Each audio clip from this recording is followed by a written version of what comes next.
Good morning students. क्या हालचाल चल रहा है तुम्हारी पढ़ाई लिखाई का? पढ़ रहे हो या मजे ही कर रहे हो केवल?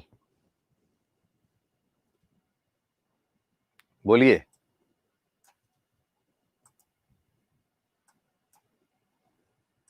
चलो देखते हैं हम लोग। आज चालू कर रहे हैं हम लोग बायोमोलिक्यूल्स। बायोमोलिक्यूल्स बायोमोलिक्यूल्स का मतलब मॉलिक्यूल्स ऑफ लिविंग। लिविंग्स में जो मॉलिक्यूल होते हैं ना, उन मॉलिक्यूल्स को। ऑडियो ऑन है बच्चे? ऑन ऑफ करके। Bio molecules. मैथ्स वाले बच्चों को थोड़ा बोरियत लगता है, बायो वालों को अच्छा लगता है। कोई दिक्कत नहीं है, सबको अच्छा लगेगा। ढंग से पढ़ना। एनसीईआरटी मेरे बाद एनसीईआरटी तुरंत ही पढ़ लेना, बस यही काम करना है। तो molecules of livings are called as biomolecules. Clear हो गया? तो इसमें कई सारे मॉलिक्यूल्स होते हैं लिविंग में। तो उनमें से जैसे कार्बोहाइड्रेट है, फैट है, प्रोटीन्स है, न्यूक्लिक एसिड है, विटामिन है। तो ये कुछ ऐसे मॉलिक्यूल्स है जो हम इस लेसन में पढ़ने वाले हैं एक एक करके। तो बायोमोलिक्यूल का मतलब तो क्लियर हो गया आपको। Molecules in living are called as biomolecules. Molecules और substance present in living. Livings में जो सब्सटेंस प्रेजेंट होते हैं उन्हें कहते हैं हम लोग बायोमोलिक्यूल्स। क्लियर हो गया? अब उनमें से सबसे पहला बायोमोलिक्यूल है हमारे कार्बोहाइड्रेट्स। स्टार्टिंग की थ्योरी को कोई मतलब नहीं है तो कार्बोहाइड्रेट्स। कार्बोहाइड्रेट की मीनिंग क्या है वो देखो। कार्बो का मतलब कार्बन और हाइड्रेट। तो बचपन में ओल्ड डेफिनेशन क्या थी? ओल्ड कंसेप्ट इसका था कार्बोहाइड्रेट का, कंटेन्स कार्बन हाइड्रोजन ऑक्सीजन। ठीक है ना? हाइड्रोजन ऑक्सीजन का रेशियो 2:1, मतलब वाटर का रेशियो होता है विद ये वाला। मतलब वो मॉलिक्यूल जिनमें कार्बन हाइड्रोजन और ऑक्सीजन प्रेजेंट होते हैं और हाइड्रोजन ऑक्सीजन का रेशियो लाइक वाटर होता है, उन्हें कहते हैं हम लोग कार्बोहाइड्रेट। दूसरा जो इसका डेफिनेशन और मीनिंग था, वो टेस्ट क्या होता है उस टाइम? स्वीट। ठीक है ना? ये कुछ मेन पॉइंट्स थे जो कार्बोहाइड्रेट के उस टाइम पे लिए जाते थे पहले के टाइम में। लेकिन बाद में कंसेप्ट चेंज हुआ बिकॉज बहुत से मॉलिक्यूल्स ऐसे थे जिनमें वाटर का रेशियो है CHO होते हुए भी, बट वो कार्बोहाइड्रेट नहीं है। क्लियर हो गया? इनका एक और नाम हो गया था उस time,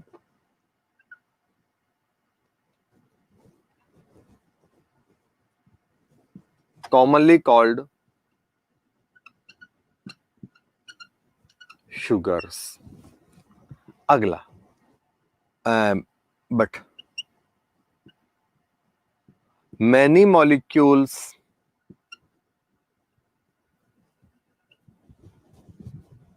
with CHO and H2O 2:1 are not carbohydrate. बहुत से मॉलिक्यूल्स ऐसे थे जो कार्बोहाइड्रेट नहीं थे। एग्जाम्पल देखो इसका, HCHO, CH3COOH। ये क्या है आपके? इनमें आपका ये कंसेप्ट लग रहा है, चेक कर लो। ये कंसेप्ट तो लग रहा है बट ये शुगर्स नहीं है, कार्बोहाइड्रेट नहीं है। हाँ या ना? कोई दिक्कत है तो बोल दो। इसी तरह से जो दूसरा था अपना पॉइंट, वो था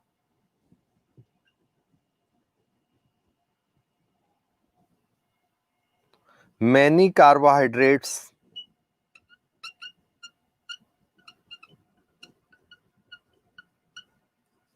are not sweet in test.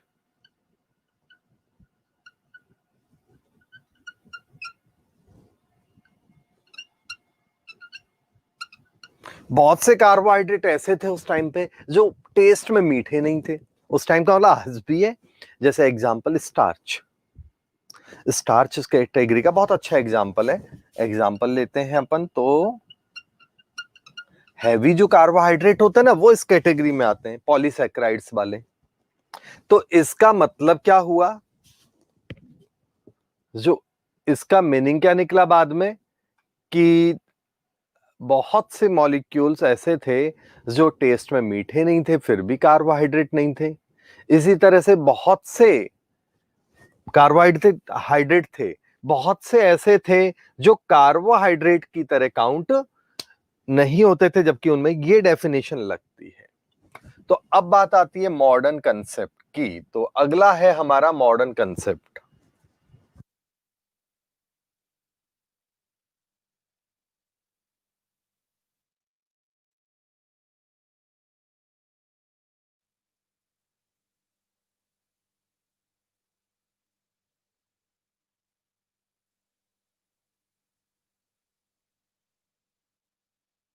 क्या बच्चों, कोई प्रॉब्लम है तो बोलो।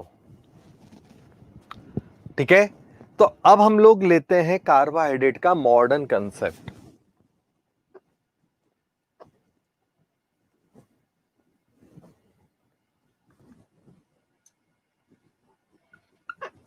मॉडर्न कंसेप्ट, कार्बोहाइड्रेट का नया कंसेप्ट क्या है। अब प्योर डेफिनेशन क्या है, पॉलीहाइड्रोक्सी कार्बोनिल कंपाउंड, इनको कहते हैं कार्बोहाइड्रेट। तो पॉली हाइड्रोक्सी कार्बोनिल कंपाउंड्स, ठीक है ना, आर कार्बोहाइड्रेट्स।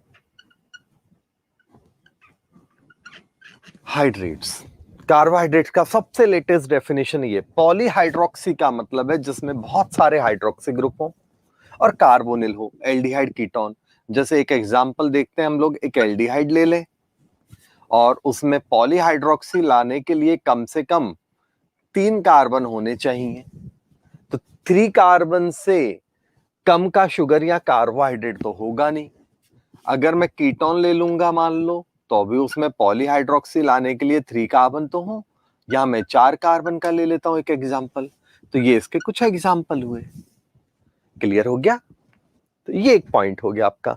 तो कार्बोहाइड्रेट का एक मीनिंग ये हो गया। तो यहां मैं साइड में लिख देता हूं, मिनिमम रिक्वायर्ड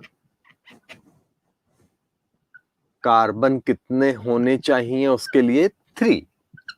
ये एक पॉइंट आपको ध्यान रखना है। नेक्स्ट जो बात आती है इसमें वो क्या है, कार्बोहाइड्रेट का अगला मीनिंग। अब क्लासिफिकेशन लेते हैं हम लोग।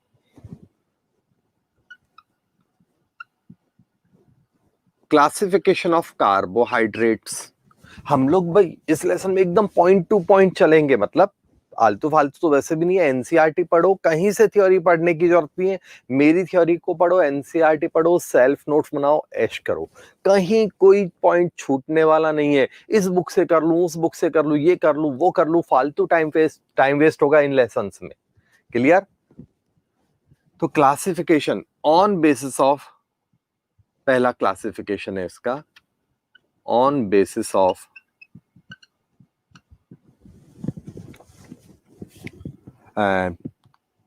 मोनोसैक्राइड यूनिट या सैक्राइड यूनिट। सैक्राइड यूनिट के बेस पे कार्बोहाइड्रेट का क्लासिफिकेशन।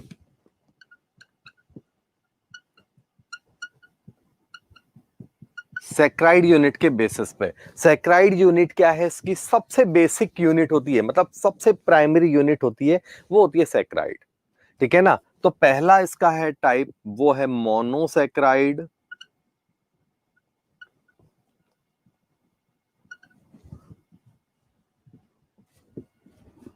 हाँ, विच फर्दर हाइड्रोलिसिस, इसका फर्दर हाइड्रोलिसिस नॉट पॉसिबल, इसका आगे हाइड्रोलिसिस नहीं हो सकता।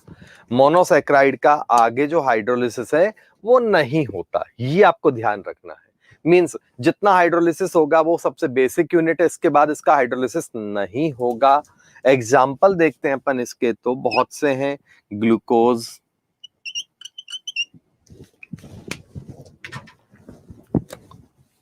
फ्रैक्टोज, ग्लूकोज, फ्रैक्टोज, ठीक है ना, गैलेक्टोज, और भी बहुत हैं बट ये ज्यादा पॉपुलर है। दूसरा होता है डाइसैक्राइड्स।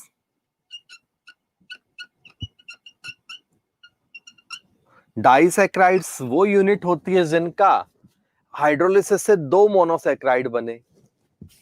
ये क्या होगा? Gives two monosaccharides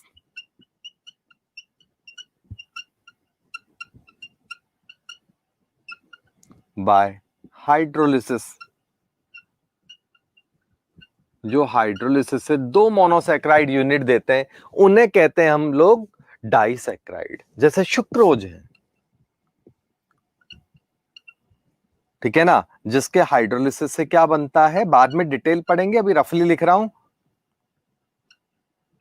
glucose plus fructose. Other में आप ले लो माल्टोज ले लो, जो आपके सिलेबस में है, लैक्टोज ले लो। ये कुछ और डाइसैक्राइड्स लिखे मैंने यहां पर। यस भाई, आ रहा है कुछ समझ में? सैक्राइड का मतलब इसकी बेसिक यूनिट है। तीसरा होता है वो है पॉलीसैक्राइड्स। कुछ बुक्स में यहां पर मैं बता देता हूं।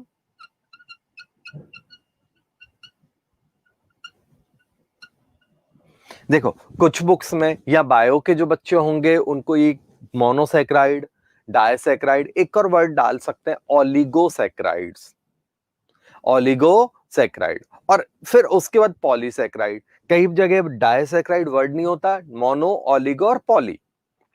तो ओलिगो का मतलब 3 से लेके 8 कार्बन, 8 मोनोसैक्राइड्स जो होते हैं, अगर वो बनते हैं हाइड्रोलिसिस से तो उन्हें कहते हैं हम लोग पॉली ओलिगोसैक्राइड। एनसीईआरटी केमिस्ट्री के हिसाब से मैं आपको करा रहा हूं, तो यह मोनोसैक्राइड है, डायसैक्राइड है और उसके बाद पॉलीसैक्राइड है। पॉलीसैक्राइड्स जो होते हैं तो उनमें क्या होता है? गिव्स n यूनिट्स, मतलब बहुत सारी यूनिट्स ऑफ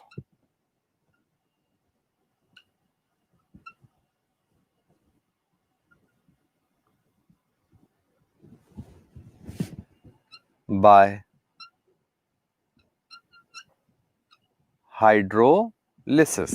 हाइड्रोलिसिस से जिससे नंबर ऑफ यूनिट्स अगर हमें मोनोसैक्राइड मिल रहा है तो ऐसों को कहेंगे हम लोग पॉलीसैक्राइड्स।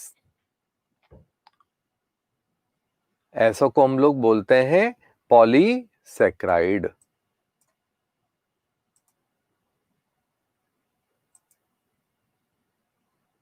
क्लियर हो गया बच्चों? जल्दी से कमेंट दो। नेक्स्ट देखो, एग्जाम्पल इसका है स्टार्च,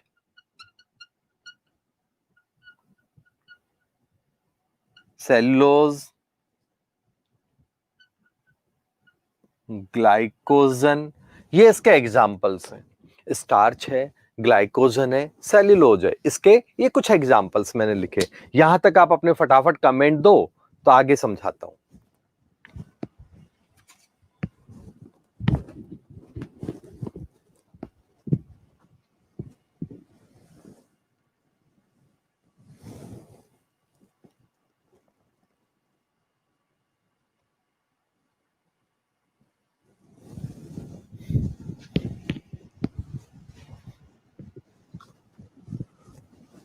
चलो नेक्स्ट देखते हैं हम लोग।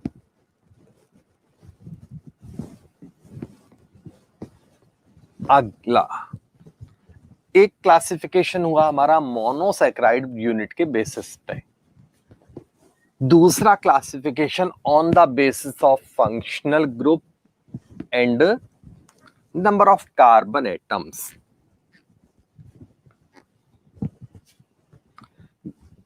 ठीक है ना। अगला क्लासिफिकेशन लेते हैं शुगर की नेचर के बेसिस पे। दूसरा क्लासिफिकेशन है ऑन बेसिस ऑफ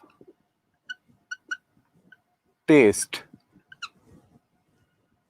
टेस्ट के बेसिस पे दो कैटेगरी क्लासिफाइड हुई, शुगर और दूसरे कहलाते हैं नॉन शुगर्स। शुगर जो टेस्ट स्वीट होता है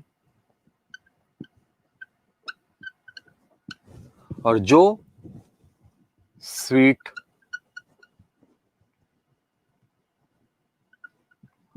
नहीं होते।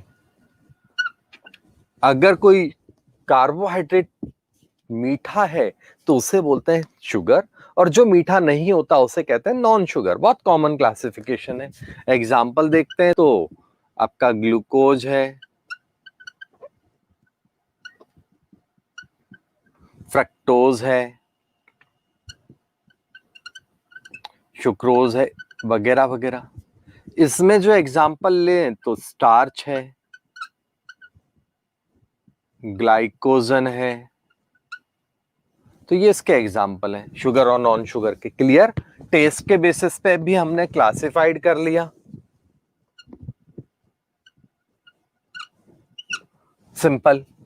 कोई दिक्कत है तो कमेंट करते जाओ भाई। और मेरा हैशटैग क्या है? केमिस्ट्री रटना नहीं है। ये कुछ लेसन ऐसे हैं जिनको हर टीचर कहता है भैया इसको तो रीड करना, रटना है। किसी भी लेसन को रटना नहीं है, ये ध्यान रखना। हर एक लेसन के ट्रिक्स टिप्स आपको मिलेंगे और दिए हुए हैं। अब ट्रिक सेक्शन में जाना, आपको हर लेसन में इन लेसन्स के भी ट्रिक्स आपको वहां पर यूट्यूब पर मिल जाएंगे। क्लियर? तो फटाफट हैशटैग लिख दो, केमिस्ट्री रटना नहीं है। चैनल को लाइक कर दो, सब्सक्राइब कर दो और शेयर भी कर दो फटाफट। क्लियर? तो टेस्ट के बेसिस पर हो गया। अगला है on basis of reducing nature. Reducing nature के बेसिस पे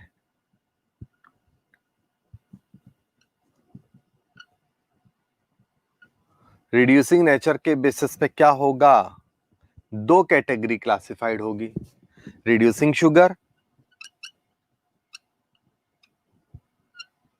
और दूसरा होता है non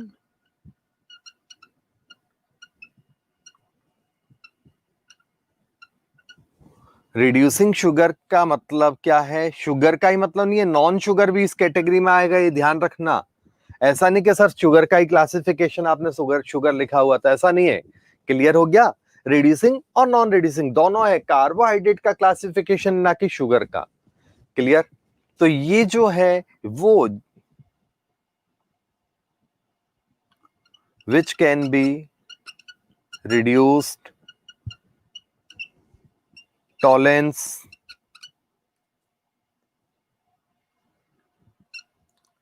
Schiff Benedict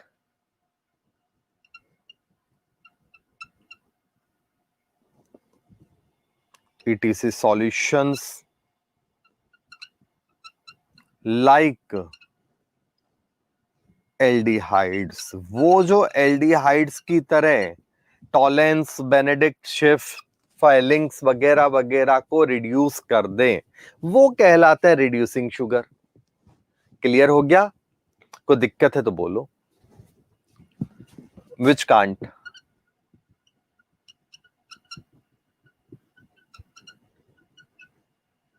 reduce all these solutions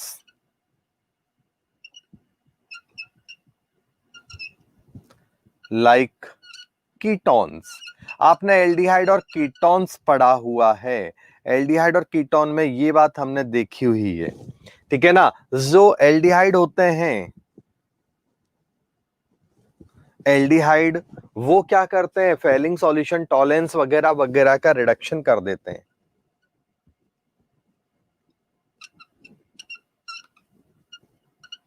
आया ध्यान?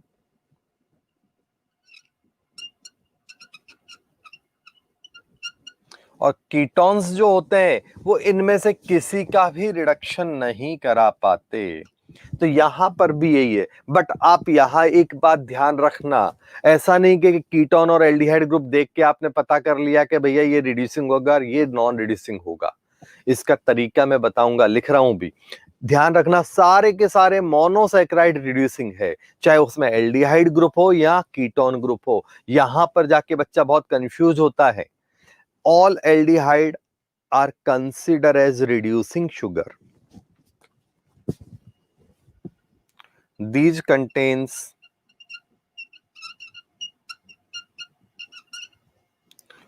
free या terminal and free carbonyl group.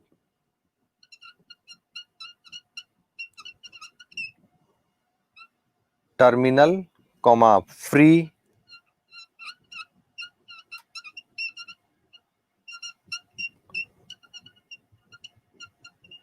carbonyl group.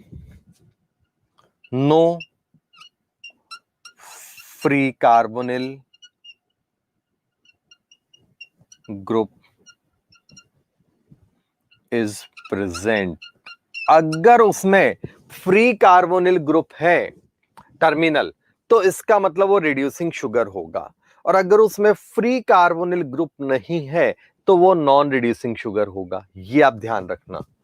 Example इसमें लें तो ऑल मोनोसैकेराइड्स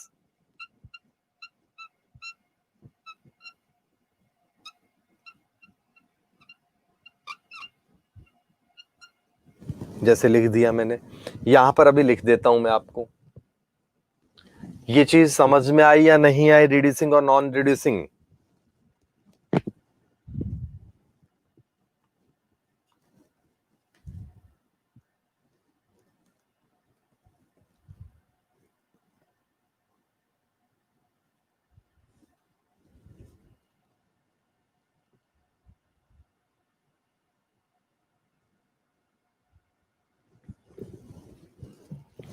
और ले लेता हूं तो माल्टोज है इसका एक अच्छा एग्जाम्पल। इसमें अच्छा एग्जाम्पल है वो है सुक्रोज, जो आपके काम का है। पॉलीसैकेराइड सारे के सारे नॉन रिड्यूसिंग होते हैं।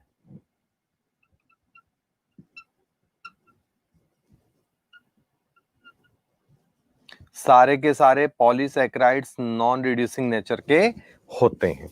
तो ये मैंने आपको रिड्यूसिंग और नॉन रिड्यूसिंग शुगर का एग्जाम्पल बताया। बीज कंटेन्स, अच्छा लास्ट का कट रहा है, ठीक है। ऑल मोनोसैकेराइड एंड माल्टोस, यहां जो लिखा हुआ है बॉटम में वो है सारे के सारे मोनोसैकेराइड और माल्टोज रिड्यूसिंग शुगर है लास्ट में एग्जाम्पल में। ऑल मोनोसैकेराइड, एक माल्टोज लिखा मैंने। यहां पर क्या होगा आपका, सुक्रोज और पॉलीसैकेराइड इस कैटेगरी में आएंगे। क्लियर हो गया? मैं उधर लिख देता हूं इनको काट के, तो जिससे आपको अच्छी तरह से दिख जाए।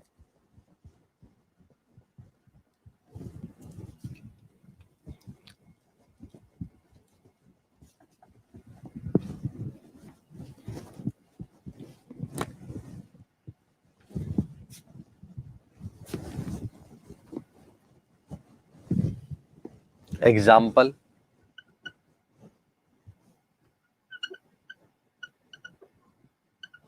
रिड्यूसिंग शुगर, तो ऑल मोनोसैकेराइड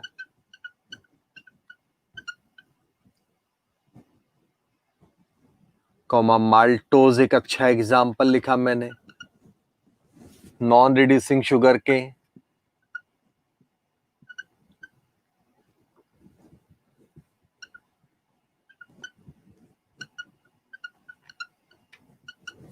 सुक्रोज है,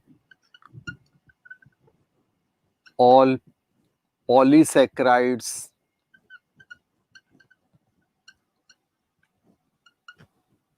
रेफिनोज है। तो ये आपके काम के जो सिलेबस में है वो मैंने लिख दिया। क्लियर हो गया बच्चों?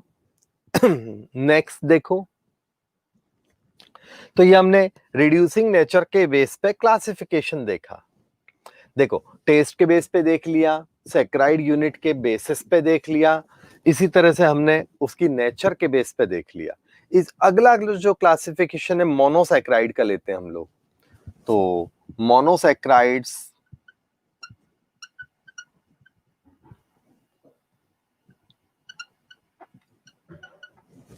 are classified into monosaccharides are classified into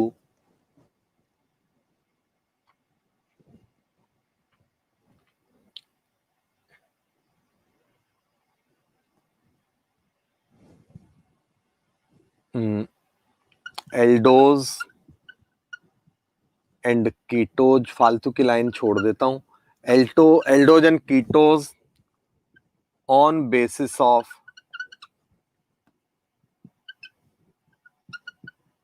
functional group.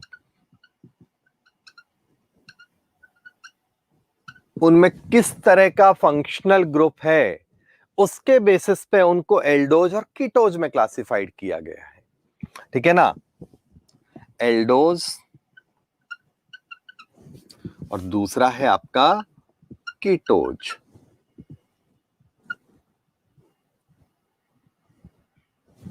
Aldose का मतलब कंटेन्स एल्डिहाइड मतलब CHO group. Ketose contains ketone group. Aldose का मतलब है जिसमें एल्डिहाइड होता है और कीटोज का मतलब है कि जिनमें कीटोन ग्रुप होता है। ठीक है? अब 3 कार्बन अगर किसी में है तो इसके टाइप्स है ट्राई ओज। ट्रायोज 2 कैटेगरी में बटा हुआ है, ट्राई एल्डोज और ट्राई कीटोज। समझ में आ गया? ट्राई का मतलब 3 कार्बन, इसमें होंगे 3 कार्बन। वो मोनोसैक्राइड जिनमें 3 कार्बन होते हैं उन्हें कहते हैं ट्रायोज।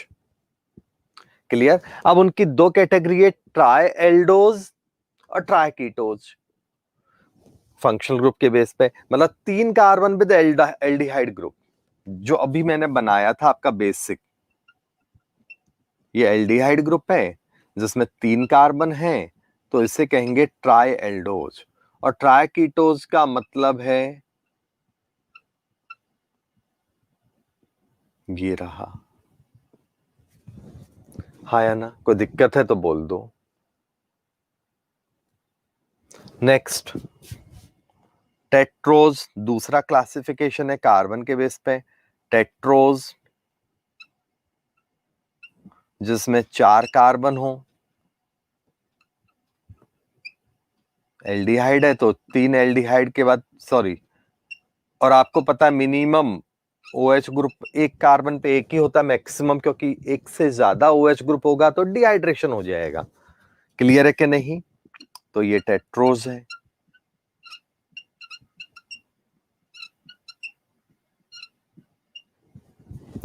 अगला है पेंटोज, 5 कार्बन। 5 कार्बन का मतलब जिसमें पेंटोज हो, तो जैसे 5 कार्बन का एल्डिहाइड बना लो और उसमें OH ग्रुप लगातार 4 कार्बन पे रख दो। इधर 5 कार्बन में कीटोन बना लो कहीं भी और OH ग्रुप बाकी के कार्बन पे रख दो। कीटोन 2 नंबर पे ही प्रिफर करना बच्चों, मिडिल में मत रखना। बनता है बट आपके काम का नहीं है। और अगला है आपका जैसे चौथा क्लासिफिकेशन है वो है हेक्सोज। हेक्सोज में क्या आएगा? 6 कार्बन का एल्डिहाइड आएगा।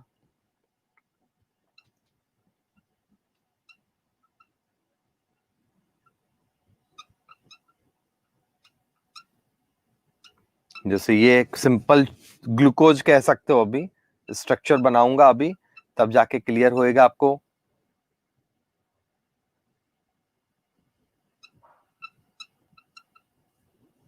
ये फ्रैक्टोज का एक बेसिक स्ट्रक्चर हो गया।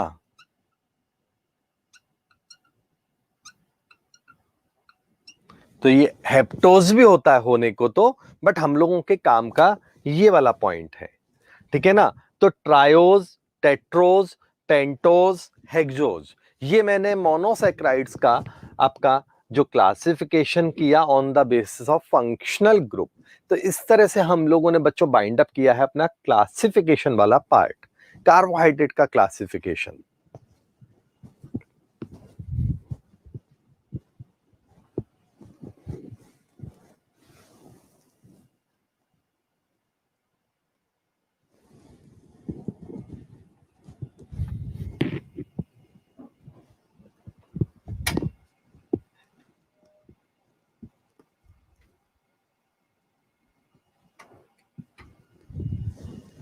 यहां तक कमेंट दो, समझ में आ गया सबको?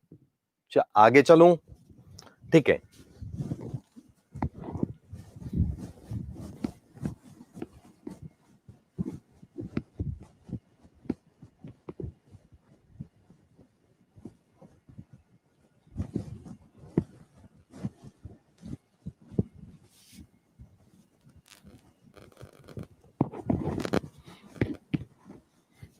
अब हम लोग देखते हैं मोनोसैकेराइड्स जो डिटेल है हमारे सिलेबस में उसको।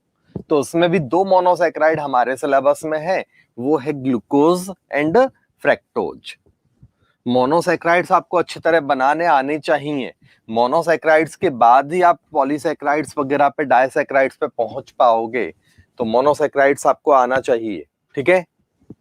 तो अब हम लोग लेते हैं मोनोसैकेराइड्स।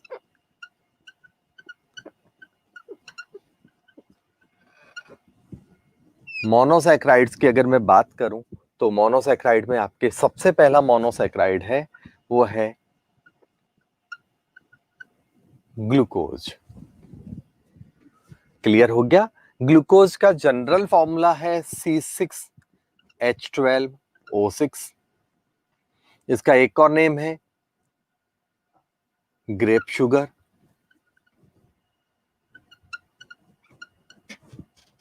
ठीक है ना। कहां होती है? तो ये फ्रूट्स वगैरह में होती है, ग्रेप्स वगैरह में लिखा आपको, ठीक है ना। नाउ ये जो शुगर है इसमें एल्डोज टाइप का हेक्सोज है, हेक्सोज शुगर कहलाती है ये। अब इसकी स्ट्रक्चर देखो आप, पहले ओपन चेन स्ट्रक्चर बना रहा हूं पहले। ये आपका एल्डिहाइड ग्रुप है, OH चेक करना अच्छी तरह से। थर्ड नंबर का OH ग्रुप जब अपोजिट हो जाता है, सारे OH एक ही डायरेक्शन में होंगे, केवल और केवल थर्ड नंबर का OH ग्रुप अपोजिट डायरेक्शन में होता है। तो ये होता है आपका ग्लूकोज। ये गोला कर दिया जिससे आपको दूर से भी दिख जाए। तो ग्लूकोज में क्या होता है बच्चों? थर्ड नंबर का OH ग्रुप अपोजिट होता है, बाकी सारे OH एक ही डायरेक्शन में होते हैं। तो ये पेंटा हाइड्रोक्सी एल्डोज है, 5 हाइड्रोक्सी ग्रुप है इसमें। क्लियर है कि नहीं? अब इसकी अगर मैं साइक्लिक स्ट्रक्चर बनाऊं तो इसकी साइक्लिक स्ट्रक्चर के लिए आपको क्या बात ध्यान रखनी है? यहां का साइक्लिक स्ट्रक्चर बना रहा हूं मैं इसकी, तो साइक्लिक स्ट्रक्चर में यहां का हाइड्रोजन माइग्रेट करता है 5th नंबर का, डबल बॉन्ड को तोड़ता है। तो सबसे पहले देखना एक बहुत बेसिक बात, ये H एज इट इज है, ये C डबल बॉन्ड टूटा तो कार्बन प्लस और ऑक्सीजन माइनस हो गया। क्लियर? बाकी का बना देता हूं पहले जिससे आपको और इजीली समझ में आए।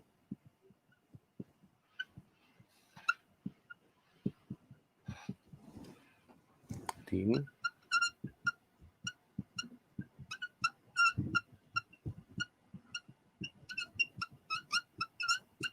ये आपका ये वाला पहला स्टेप। अब ये ऐसा तो नहीं कि बैठे बैठे टूट जाएगा। तो स्टार्टिंग में होता क्या है, यहां से H प्लस माइग्रेट करता है। ये जो ग्रुप है ये H और OH ये अटैक करते हैं। आपको पता है कार्बोनिल ग्रुप है, तो carbonyl group nucleophilic addition reaction show करते हैं। इसका मतलब H निकलेगा और ये O यहां पर अटैक करेगा। क्लियर है कि नहीं? तो अब देखना, ये H यहां से माइग्रेट होके कहां आ गया? नेगेटिव पर। ये H आ गया, पॉजिटिव है तो नेगेटिव पे आएगा, कॉमन सेंस है। इसके बाद क्या होगा, ये पॉजिटिव और ये नेगेटिव रिएक्शन करेंगे, तो ये इनके बीच का लिंक मैंने शो कर दिया। अब इसका मतलब ये नहीं कि ये बॉन्ड इतना बड़ा हो गया है, ये 2D में हमने स्ट्रक्चर को बनाया हुआ है, 3D का बॉन्ड लेंथ तो सारी उतनी ही होती है, तो बॉन्ड इतना बढ़ नहीं गया। ये 3D में समझाने के लिए उसको 3D के स्ट्रक्चर को 2D में हमने रिप्रेजेंट किया है, ये बात आप ध्यान रखिएगा। क्लियर हो गया? नेक्स्ट, तो ये इसका ग्लूकोज का साइक्लिक स्ट्रक्चर हुआ। अब ग्लूकोज की साइक्लिक स्ट्रक्चर को हम लोग एक और स्ट्रक्चर में बदल देते हैं, तो बता देता हूं, और वो स्ट्रक्चर का नाम क्या वो भी मैं बताता हूं। पहले ये देखो, हमने क्या किया, थोड़ा आराम से बड़ा सा बना देता हूं।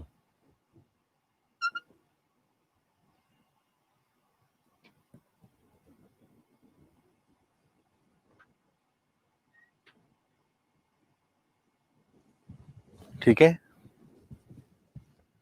ये लो।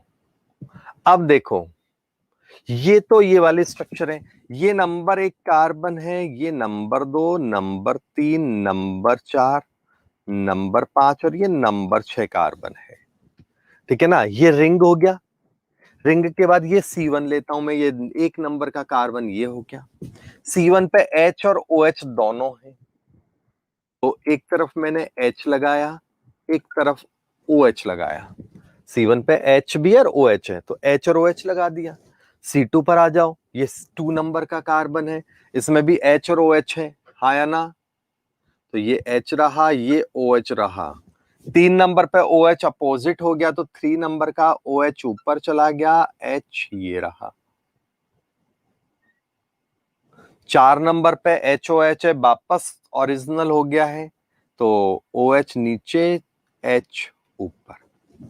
5 नंबर पर वापस से आ जाओ, तो 5 नंबर पे एक H है और एक पूरा रिंग है, तो 5 नंबर पे एक H बना दिया मैंने और एक तरफ रिंग बना दिया, और नीचे की तरफ 6 नंबर का है, तो ये मैंने यहां बना दिया। CH2OH उधर लगाओ या इधर, इससे कोई फर्क नहीं पड़ रहा है। क्लियर है कि नहीं? आ गया समझ में? तो ये है आपका ग्लूकोज का साइक्लिक स्ट्रक्चर, एक ऐसा एक ऐसा। यहां पर आप देखो लेंथ बराबर है, 3D का अरेंजमेंट है, इसे कहते हैं पायरानोज स्ट्रक्चर। ठीक है ना, पायरानोज स्ट्रक्चर बता देता हूं अभी मैं। आगे एक दो बेसिक बातें आप ध्यान रखो। ग्लूकोज है ये, ग्लूकोज का पूरा नाम अगर मैं बोलूं, तो ग्लूकोज का पूरा नाम है आपका ग्लूकोज डेक्स्ट्रो रोटेटरी होता है, पहला पॉइंट। ठीक है ना, इसलिए इसका एक और नाम है डेक्स्ट्रोज शुगर।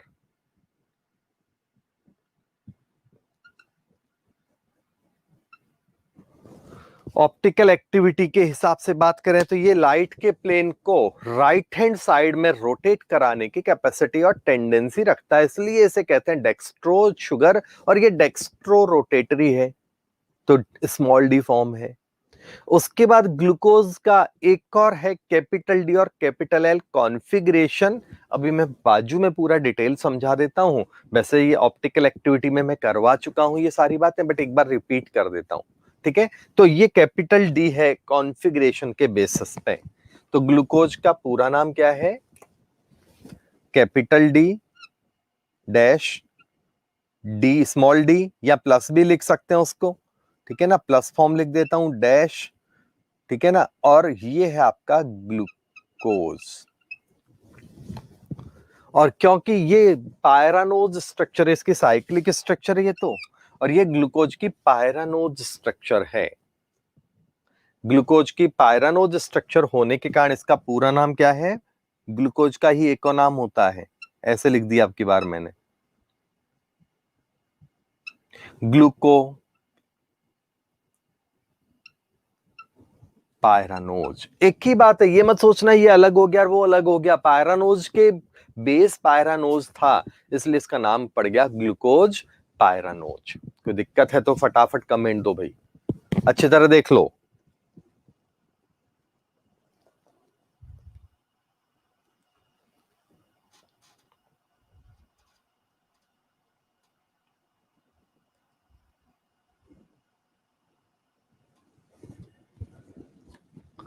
अब ये पायरेन है क्या वो भी समझ लो।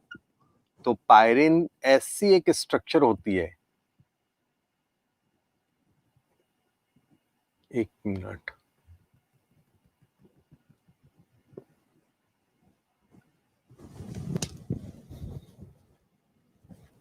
ठीक है ना, ये पायरेन एक स्ट्रक्चर है, इस मॉलिक्यूल को पायरेन बोलते हैं। इसी जैसा मॉलिक्यूल होने के कारण ये लगता है कि इसके बेस पे है, इसलिए इसका नाम हो गया पायरानोज स्ट्रक्चर। कोई दिक्कत है तो बोल दो। अब आगे की बात, ग्लूकोज के दो क्लासिफिकेशन है वो भी समझो। ये है alpha, alpha D glucose. Alpha glucose कब कहेंगे, इसका पूरा नाम क्या है, अल्फा डी ग्लूकोज। ये आगे का एक स्टेप और दिया मैंने। अल्फा वर्ड कब लगाएंगे, जब OH group C1 OH group जो है ये वाला टुवर्ड्स रिंग हो, रिंग की तरफ हो, तो उसे कहेंगे अल्फा ग्लूकोज। और अगर ये रिंग के अपोजिट हो जाता, इधर आ जाता, मतलब ये अल्टी पल्टी हो जाता, तो उसे कहेंगे बीटा ग्लूकोज। तो ग्लूकोज के दो नए फॉर्म आपके सामने हैं, अल्फा ग्लूकोज और दूसरा है बीटा ग्लूकोज। अब आप कहोगे कि सर ये रिंग तो इधर है, OH तो उसके अपोजिट है। तो बेटा ये 3D का जमाना है, चश्मा लगा के देखो, यहां आपको लग रहा है कि अवे है, बट प्रैक्टिकली जब देखते हो ना उसको मॉलिक्यूल को 3D में, मतलब प्रैक्टिकली, तो ये उसकी की तरफ दिखता है। ये ऐसे H उसकी तरफ नहीं, H यूं है, नीचे से यूं देखोगे, ये मान लो बोर्ड है, बोर्ड ऑक्सीजन बना हुआ है, मतलब बोर्ड पर ऑक्सीजन है, तो H क्या होगा, ऐसे आएगा, ऐसे। तो अगर प्रैक्टिकली देखोगे तो ये नीचे वाला ग्रुप उसके पास में है, हाइड्रोजन इसके दूर है। क्लियर हो गया। तो means C1 OH group towards ring है तो उसे कहेंगे अल्फा, और C1 group away from ring है तो उसे कहते हैं बीटा। क्लियर बेटा। अब बोलो, आपने कमेंट ऐसे लिख दिया। तो ग्लूकोज के दो टाइप है, अल्फा, शॉर्ट में लिख रहा हूं, ग्लूकोज पूरा तो ऊपर ज्ञान दे ही दिया है, और दूसरा है आपका वो है beta glucose.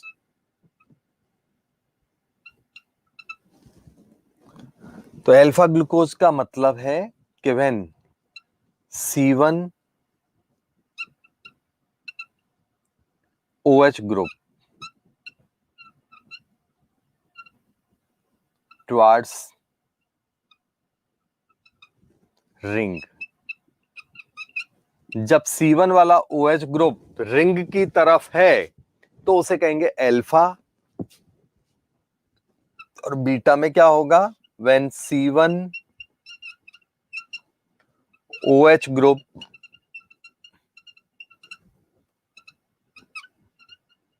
Away from ring, C1 OH group ring से दूर है,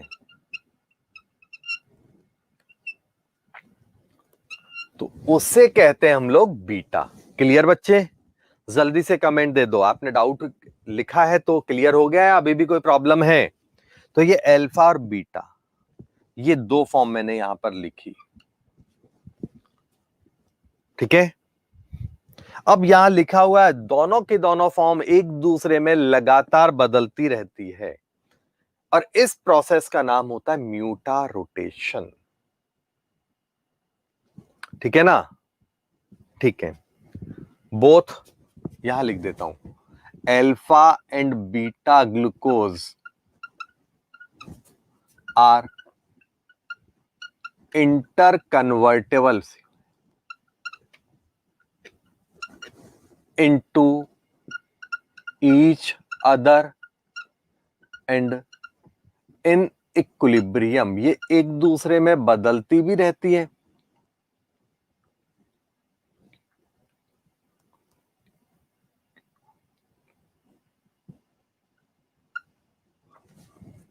and this process is called mutarotation. Important word है म्यूटा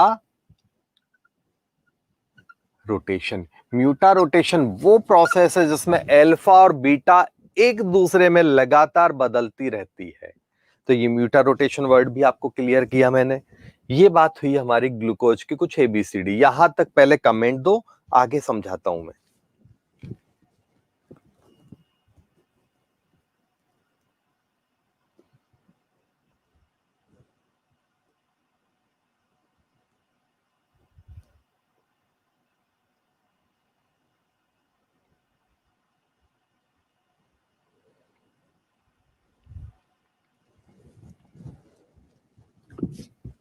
चलो नेक्स्ट देखो अब,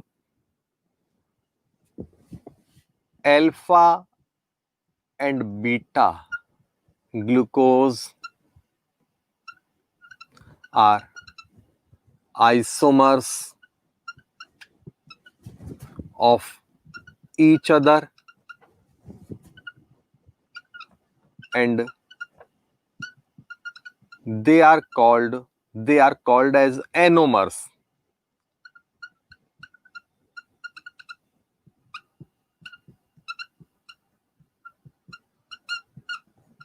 ये एक दूसरे के एनोमर कहलाते हैं। अब एनोमर वर्ड का मतलब क्या है, तो देखो एनोमर का मतलब व्हेन, नोट डाल रहा हूं समझाने के लिए कंसेप्ट। आइसोमेरिज्म की ये टाइप है। अब आप कहोगे सर उस आइसोमेरिज्म में तो पढ़ी नहीं, ये बिल्कुल ये बायोमोलिक्यूल्स या कार्बोहाइड्रेट की आइसोमेरिज्म अलग से, तो मैं समझा रहा हूं। When OH group arrangement differ at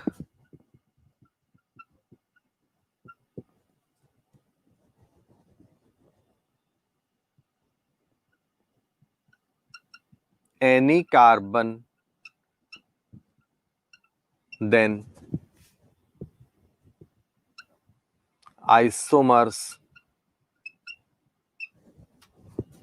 are called epimers.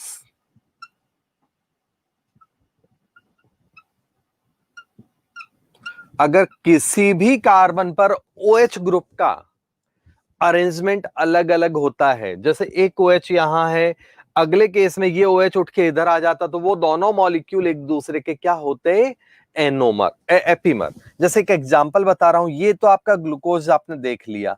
अगर मान लो फोर्थ नंबर का भी OH इधर हो जाता, तो ये स्ट्रक्चर बन जाती गैलेक्टोज, अभी बनाऊंगा मैं। तो इस स्ट्रक्चर को बोलते हैं गैलेक्टोज। और गैलेक्टोज और ग्लूकोज क्या है, एक दूसरे के एपीमर हैं। अभी वापस ग्लूकोज बना देता हूं मैं।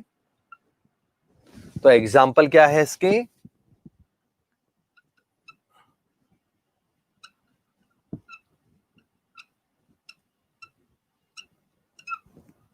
Glucose and galactose. हाँ या ना, कोई दिक्कत है तो बोल दो। ग्लूकोज एंड गैलेक्टोज एक दूसरे के एनोमर है, सॉरी एपीमर। आगे देखो, when these epimers these differ at C1 only, these का मतलब these groups, ठीक है ना। these पूरा ही लिख दूं, नहीं तो बाद में कंफ्यूज हो जाओगे। these OH groups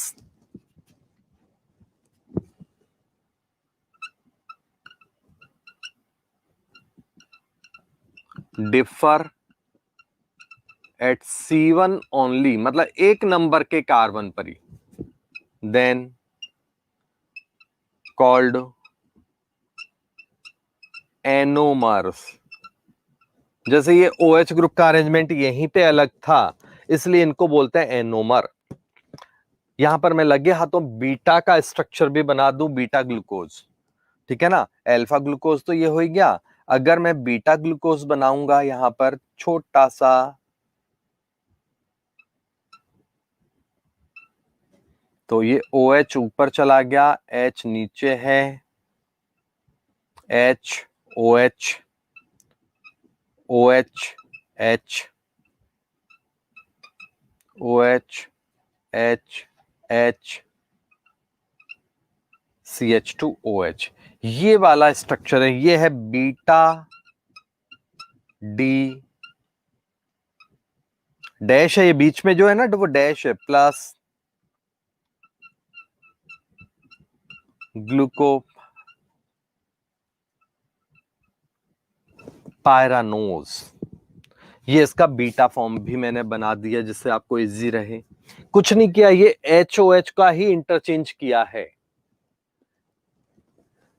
कोई दिक्कत है तो बोलो, ठीक है।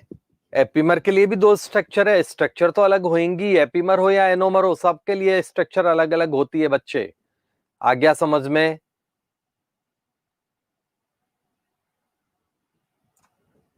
नहीं, यहां पर भी तो दो स्ट्रक्चर के बाद ही कंपेयर हो रहा ना बेटा, अल्फा और बीटा का। तो एपीमर में भी सेम होगा। अब आप कहोगे कि मैं तो इसी में उठापटक कर लेता हूं, तो मैं भी यहां पर उठापटक कहीं भी कर लूंगा। चलो बोल दो फटाफट, समझ में आया कि नहीं आया, कमेंट दे दो।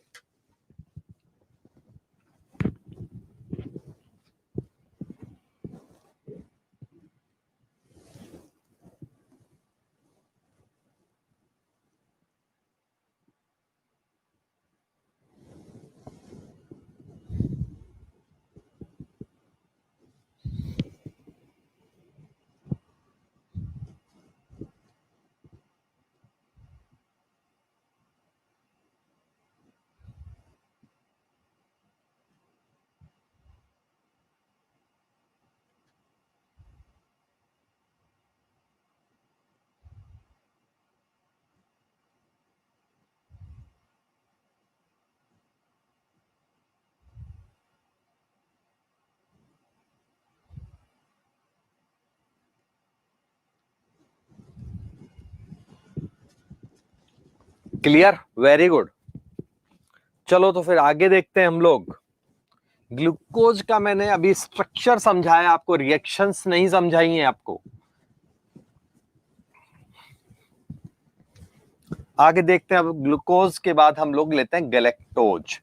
गैलेक्टोज का स्ट्रक्चर ऑफिशियली एनसीईआरटी के सिलेबस में नहीं है, बट मैं आपको बता रहा हूं क्योंकि वो बेस है, तो उसका पता होना भी आपको जरूरी है। तो अगला स्ट्रक्चर है हमारा गैलेक्टोज।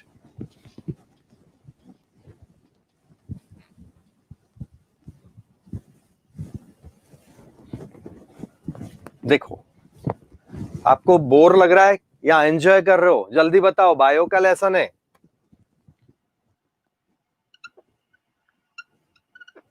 गैलेक्टोज का फॉर्मूला भी सेम होता है, ठीक है ना। ग्लूकोज और गैलेक्टोज में कोई अंतर नहीं है, केवल और केवल 3 और 4 नंबर में ही जो हेरफेर होते हैं वो है।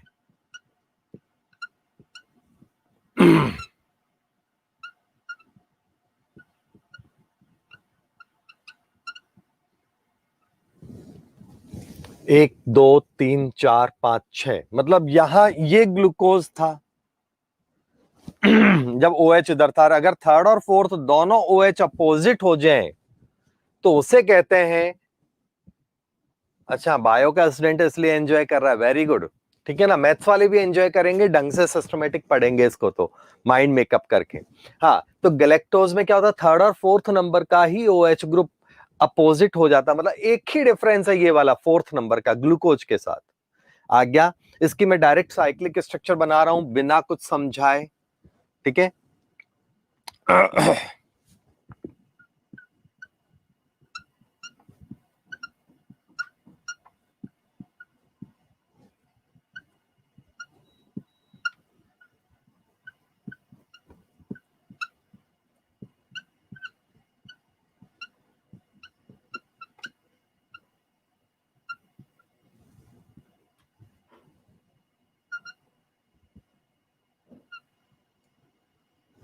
ये आपका साइक्लिक स्ट्रक्चर हो गया।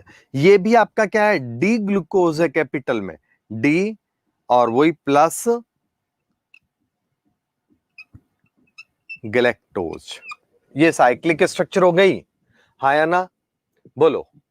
और इसका मैं यहीं पे एक और जो आपका पायरानोज स्ट्रक्चर है वो भी बता देता हूं फटाफट।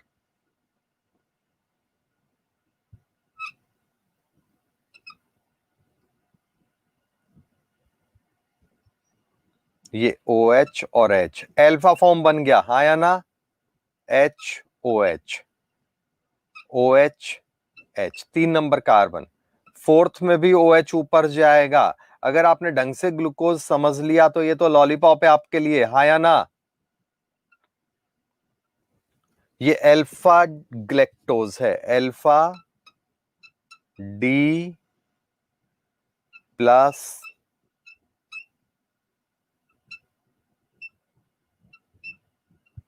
ग्लैक्टोज। कोई दिक्कत है तो बोल दो। क्लियर? बीटा बनाना है तो अब समझ में आ गया होगा, बीटा के लिए केवल इसको उल्टा पुल्टा कर दो। बीटा बनाना है तो इसी को उल्टा पुल्टा करना है। प्रॉब्लम है तो फटाफट बोल दो भाई। अब देखो, टोटल आइसोमर्स, एक पॉइंट ऐसे लिख देता हूं मैं, यहां साइड में थोड़ा सूंगड़ी में जगह है तो बिल्कुल लिख देता हूं। ग्लूकोज के टोटल आइसोमर कितने हैं? तो आंसर है 16। फ्रैक्टोज के टोटल आइसोमर कितने हैं? आंसर है 8। ग्लूकोज और फ्रैक्टोज के आइसोमर्स कितने कितने होते हैं? ये ग्लूकोज और गैलेक्टोज एक दूसरे के क्या हैं? तो आंसर है एपीमर। और glucose and fructose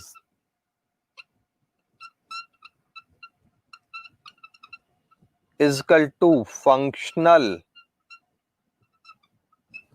isomers. Glucose और फ्रैक्टोज एक दूसरे के फंक्शनल आइसोमर्स हैं। ठीक है? कोई दिक्कत है तो बोलो। चले हम आगे। और ग्लूकोज और ग्लैक्टोज तो आपको बताया था एपीमर है, उधर लिख दिया था, तो यहां लिख के फालतू टाइम और एनर्जी दोनों वेस्ट नहीं करेंगे हम लोग। ये ग्लूकोज गैलेक्टोज का स्ट्रक्चर भी बताया। अगला स्ट्रक्चर देखो आप लोग, फ्रैक्टोज। फ्रैक्टोज का फॉर्मूला भी यही होता है। ये क्या है? आपका कीटोज शुगर है, मींस इसमें कीटोन ग्रुप होता है, पहला पॉइंट। ठीक है ना? ये कहां होती है? तो ये सबसे मीठी शुगर्स में से एक है। लिखता हूं वो पॉइंट अभी, पहले स्ट्रक्चर देख लो आप, क्योंकि मेन वो थ्योरी है वो तो एक बार में याद हो जाएगी, स्ट्रक्चर माइंड में फिट करना जरूरी है। तो जैसे इसका स्ट्रक्चर देखो, तो स्ट्रक्चर में क्या होता है? ये कीटोन ग्रुप है, इसका मतलब इसमें 2 नंबर पर, सॉरी 1 नंबर पे तो एल्डिहाइड होगा, 2 नंबर पर कीटोन होगा। चलो अब तो ऐसा बना दिया, अच्छा नहीं लगता है ऐसे बनाना, तो मैं CH2OH बनाता हूं, छोटे बच्चों जैसा हो जाता है फिर स्ट्रक्चर। CH2OH कीटोन ग्रुप है, ये नंबर 2 कार्बन पर है। नंबर 3 कार्बन बिल्कुल ग्लूकोज की तरह है, आप देख लो अपोजिट में। ग्लूकोज का और फ्रैक्टोज में केवल एक ही अंतर है, 1-2 कार्बन का जो डिफरेंस होता है ना एल्डिहाइड और कीटोन का, वो ही अंतर है, नहीं तो सेम है। क्लियर? चले हम आगे। 1 2 3 हो गया, 4th नंबर का OH इधर आएगा, 5th नंबर का OH भी इधर ढोलकी बजाएगा, और 6 नंबर का तो भांगड़ा पा रहा है। आया कि नहीं आया समझ में? ये आपका फ्रैक्टोज है। अब फ्रैक्टोज क्या है? तो फ्रैक्टोज भी कैपिटल डी फॉर्म है। इस स्ट्रक्चर के बाद कैपिटल डी को ही समझाने वाला हूं, लेकिन ये क्या है? माइनस, मतलब लेवोरोटेटरी है। ये क्या है आपका? लेवोरोटेटरी है। ये मत सोचना सर को डैश डैश डैश लगाने का बहुत शौक चढ़ गया है, ना रे बना, सुबह सुबह ठंडी में इतना दिमाग नहीं दौड़ता।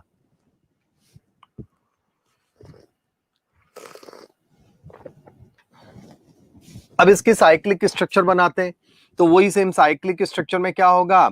यहां का ग्रुप ये माइग्रेट होएगा और यहां आएगा, ये ग्रुप माइग्रेट होके यहां आएगा। ठीक है ना? ऐसे तो कैसे बनी साइक्लिक स्ट्रक्चर वो भी देख लो। मैं एक मतलब ये बना देता हूं यहां पर, ये देखो,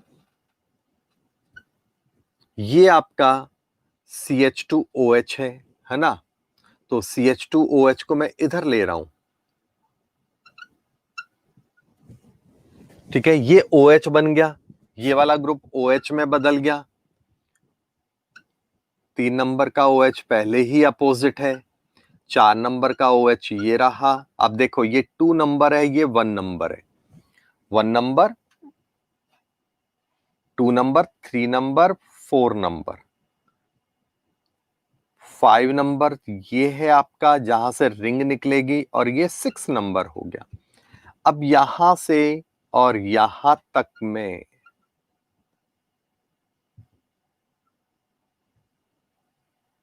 ये आपकी बात हो गई ये वाली।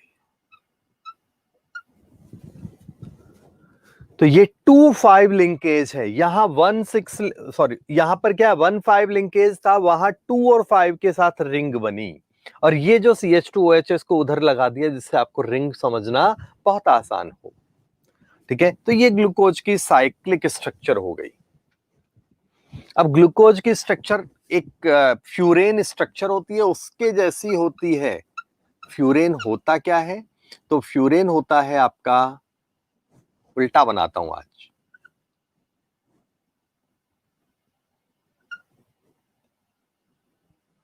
ये तो ये फ्यूरेन जैसी स्ट्रक्चर होती है इसकी, इसलिए इसका एक और नाम होता है फ्यूरेनोज। कैसे देखते हैं अपन, देखो इसका साइक्लिक स्ट्रक्चर बना रहा हूं अभी मैं, ये 2D का है, अब 3D फ्यूरेन वाला स्ट्रक्चर बना रहा हूं।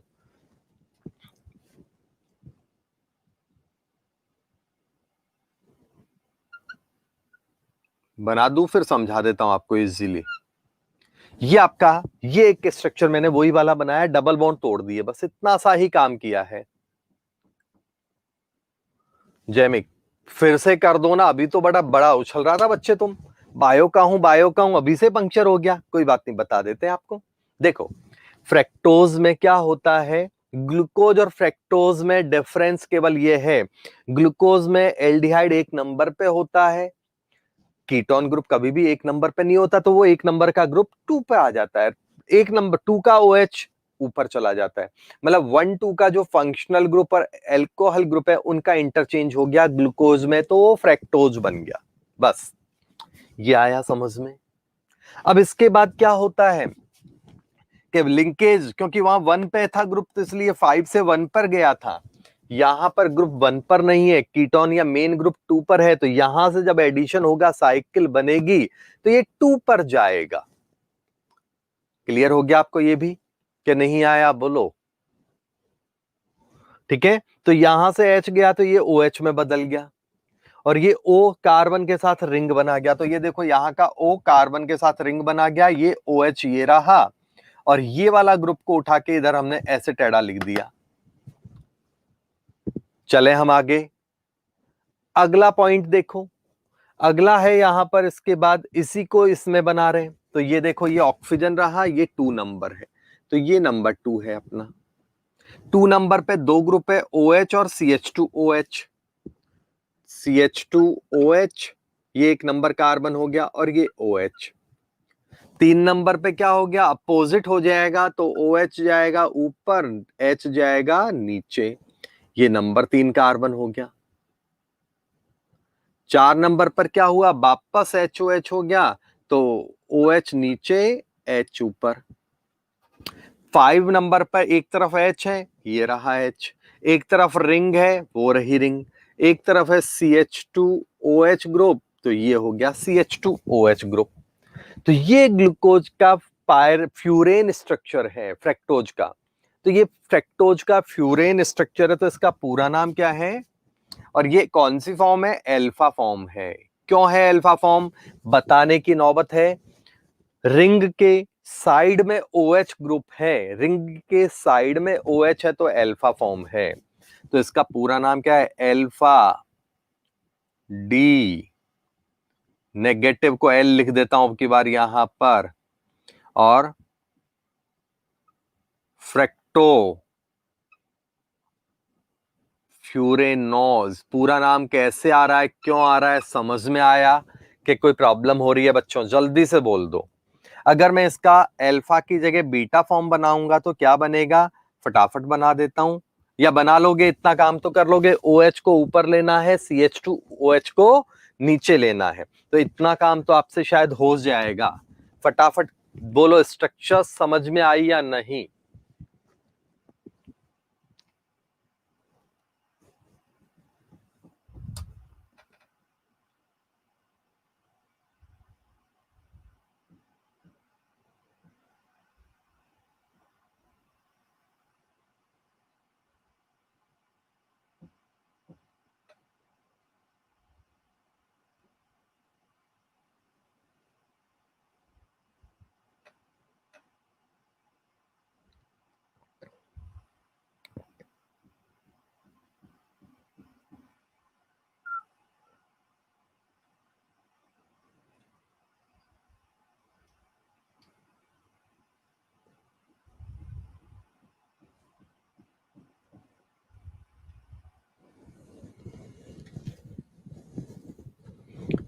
नो, अच्छा कर लेंगे, वेरी गुड। ठीक है ना। अब फ्रेक्टोज क्या है, हेक्साकीटोज है, वो समझ में आ गया आपको। फ्रेक्टोज क्या है, हेक्साकीटोज का टाइप है। ये क्या है, फ्रूट शुगर है।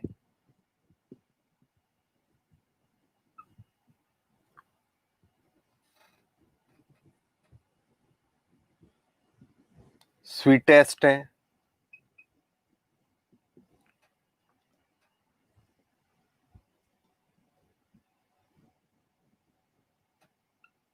स्वीटेस्ट शुगर है, ये सबसे मीठी शुगर है। क्लियर हो गया। तो ये कुछ बातें यहां पर फ्रेक्टोज की मैंने खत्म की। तो हमने अभी देखा स्ट्रक्चर्स ग्लूकोज, गैलेक्टोज और फ्रेक्टोज के। अब बात करते हैं कि ग्लूकोज का डिटेल हम लोग देख रहे हैं।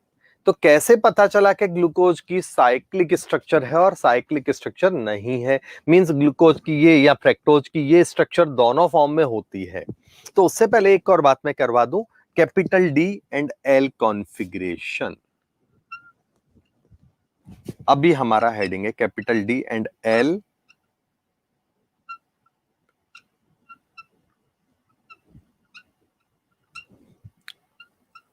ये किसके ऊपर बेस्ड था, बेस्ड ऑन, इसको बेस्ड ऑन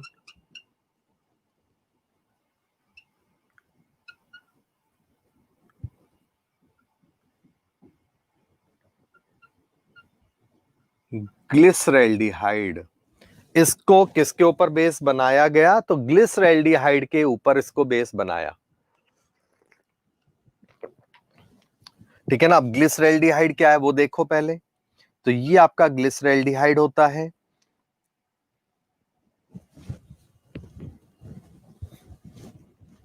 CHO ग्रुप है टॉप में, यहां HOH है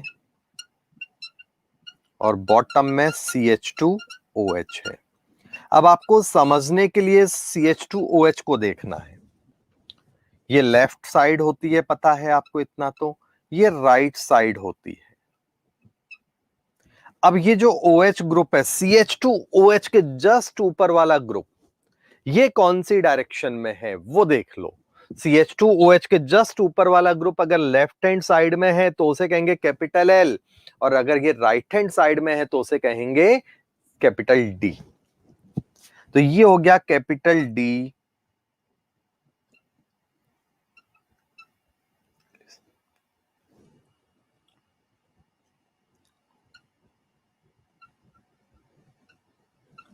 ठीक है ना। अब अगर मैं मान लो इसका कैपिटल L बना दूं तो क्या होगा वो भी समझ लो।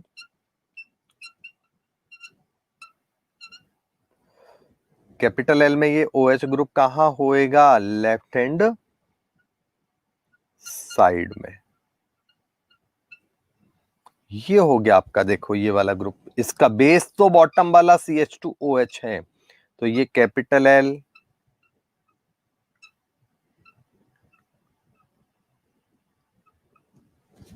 ग्लिसरैल्डिहाइड। एक है कैपिटल D और एक है capital L।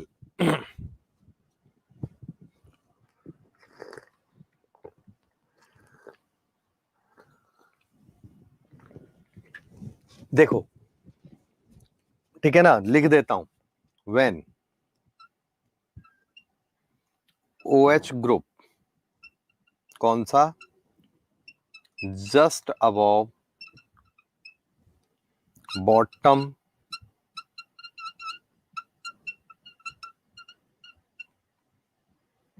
Eight left side, then called capital L form, and when at right side, then capital D form. तो उस केस में क्या कहेंगे इसको, capital D form. Left hand side में है या राइट हैंड साइड में है, उसके हिसाब से कैपिटल D और L आ गया। क्लियर हो गया सबको, कोई प्रॉब्लम है तो बोलो। तो देखो ये क्या है, कैपिटल D है क्योंकि इसका बॉटम ग्रुप ये रहा, और बॉटम ग्रुप के जस्ट ऊपर वाला किधर है आपका, क्लियर, राइट हैंड साइड में है तो कैपिटल डी है। अगर ये ग्रुप इधर आ जाता, बाकी के ग्रुप से कोई मतलब नहीं है, यहाँ बॉटम वाला जो CH2OH है ना, उसके बेस पे चलेगा। तो ये ग्रुप अगर उधर चला जाता तो कैपिटल L हो जाता। इट्स क्लियर और नॉट? फटाफट कमेंट ठोक दो। यहां देखो ये कैपिटल डी है ग्लूकोज का, आप खुद अपनी गर्दन टेढ़ी करके देख लेना। क्लियर हो गया बच्चों? कमेंट दे दो फटाफट।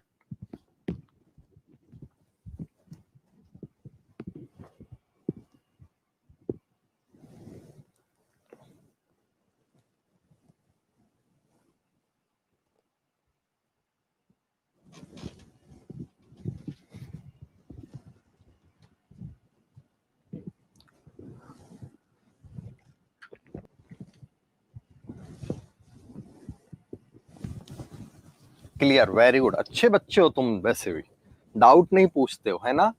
डाउट क्लास में भी डाउट नहीं पूछोगे तो ये तो रेगुलर क्लास है, मजा आ जाता है। उनमें से कुछ बच्चे अच्छे होंगे जिनको रियल में डाउट नहीं के बराबर आते हैं, और कुछ ऐसे हैं कि जो करेंगे तो डाउट आएंगे। बट टीचर को तकलीफ नहीं देते अपन लोग। चलो बच्चों, कैपिटल डी और कैपिटल एल समझ में आया, बट इसकी थोड़ी सी और बातें मैं बता देता हूं, ठीक है ना? मीनिंग समझा दिया उसका मैंने। Difference capital D capital L और स्मॉल डी स्मॉल एल में क्या है, जब ये बात पढ़ रहे हैं तो वो भी रिपीट कर लेते हैं। Difference between capital D L and small D L, इनमें क्या डिफरेंस है? अब आप कहोगे सर अल्फाबेट का डिफरेंस है। अरे बच्चों, बचपन में आपको आपके टीचर ने खूब पीटा भी है कैपिटल स्मॉल के चक्कर में। वो आज के दिन के लिए पीटा है आपको कि आज के दिन में आप बेवकूफी ना करो। तो अभी ये मत सोचना कि मैम तो ऐसे मारती थी, कैपिटल की जगह स्मॉल लिख दिया तो क्या हो गया। ठीक है, आ गया समझ में? चलो, तो ये देखो कैपिटल डीएल है और ये स्मॉल डीएल है, दोनों में डिफरेंस क्या है? कैपिटल डीएल इट्स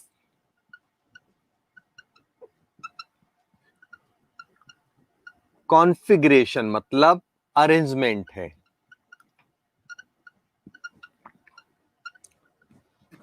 ग्रुप किधर है उसको कैपिटल में लिखते हैं, हाँ या ना? जबकि ये क्या है? रोटेशन है। ये क्या है? इट्स एंगल और डिग्री ऑफ रोटेशन, एंगल या डिग्री ऑफ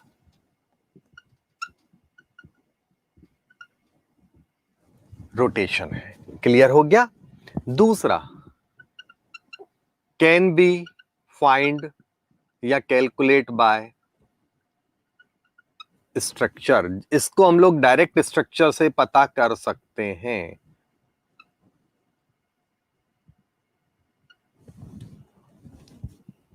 कांट फाइंड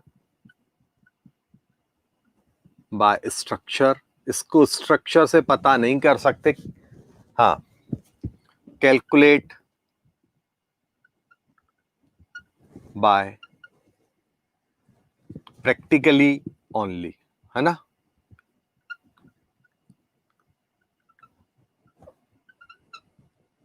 इसको प्रैक्टिकली ही हम लोग कैलकुलेट कर सकते हैं, हाँ या ना? कुछ डाउट है तो बोल दो। नेक्स्ट, अगला जो बात आती है आप में वो है capital DL based only observe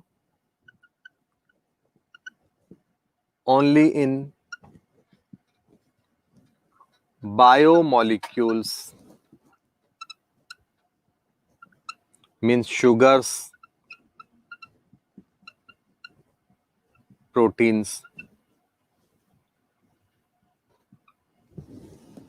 जबकि ये वाला जो है in all optical active structures,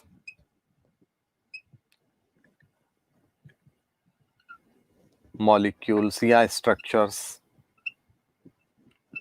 मतलब स्मॉल डीएल तो ऑप्टिकल एक्टिविटी का टाइप है, तो ये तो हर एक ऑप्टिकल एक्टिव में आएगा, जबकि ये बहुत लिमिटेड है, बायोमोलिक्यूल्स में इसको पढ़ते हैं और कहीं इसको ऑब्जर्व नहीं करते।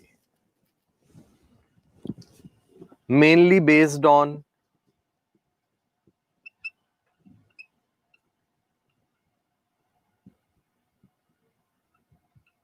डायरेक्शन ऑफ OH और NH2 ग्रुप। OH ग्रुप का डायरेक्शन देखते हैं हम लोग शुगर्स में, NH2 ग्रुप का डायरेक्शन देखेंगे प्रोटीन्स में। ठीक है ना, वो आपको कैसे बेस है वो मैंने आपको समझा दिया अभी। प्रोटीन्स का एग्जांपल दे देता हूं भले अभी। ये बेस मेनली बेस्ड ऑन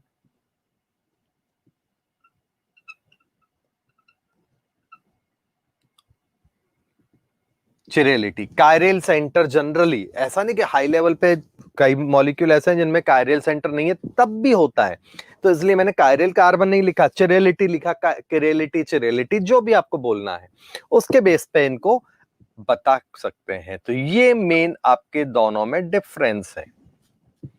जैसे आप अमीनो एसिड्स का देखो एग्जांपल,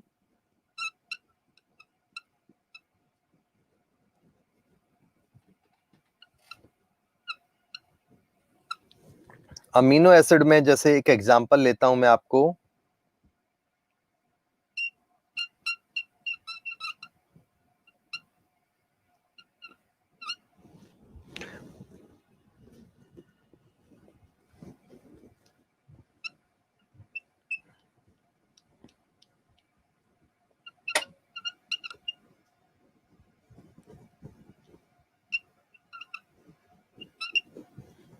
यहां बेस ये है अमीनो एसिड में, ठीक है ना। तो इस बेस के बेसिस पे ये देखा तो ये कैपिटल डी फॉर्म है।